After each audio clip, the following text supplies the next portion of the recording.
দরজায় কড়া নাড়ছে শীত। বর্তমানে রাতে ও ভোরবেলায় শীত অনুভূত হয়, ক্রমেই চাহিদা বাড়ছে লেপ তোশকের। তাই শীত নিবারণে পুরোদমে প্রস্তুতি নিচ্ছে মানুষেরা। শীতের আগমনী বার্তায় খুলনার বিভিন্ন স্থানে লেপ তৈরির কাজ শুরু হয়েছে। শীতের আগাম প্রস্তুতি নিতে লেপ তোশক বানাতে ক্রেতারাও ভিড় করেছেন দোকানগুলোতে। ফলে ব্যস্ত সময় পার করছেন লেপ তোশক তৈরির কারিগররা। বিক্রেতারা জানান, লেপ তোশক সেলাইয়ের কাজ চলছে দিনভর। শীত অনুভূত হয় অনেকটা আগেভাগেই লেপ তোশকের চাহিদা বেড়েছে। অনেকে পুরাতন লেপ তোশক মেরামতো করাচ্ছেন।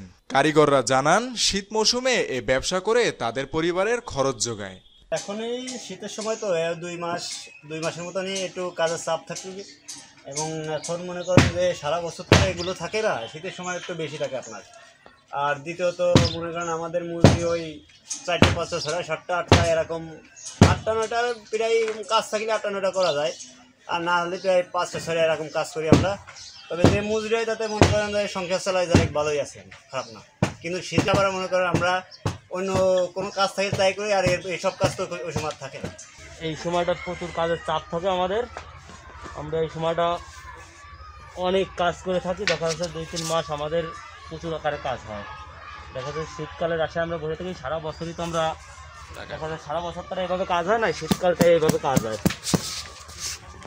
আমরা এই 2-3 মাস প্রচুর আকারে কাজ করি। দেখা যাচ্ছে এক একটা আমরা জন প্রতি দেখা যাচ্ছে 10টা 12টা 15টা কাজ করে থাকি।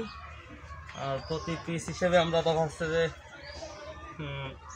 150 200 300 টাকা করে মজুরি পাই।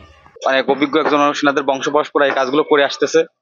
আর আগের তুলনায় একটু মানে দাম বেশি, কারণ সব জিনিসেরই বর্তমান বাজারে সব জিনিসের দাম বাড়তে, এই জন্য একটু লেপেরও বাড়তে। আর আসলে লেপ জিনিসটা আসলে ঐতিহ্য ধারণ করছে। আসলে অনেকের সামর্থ্য থাকে কম্বল কেনার, অনেকে থাকে না।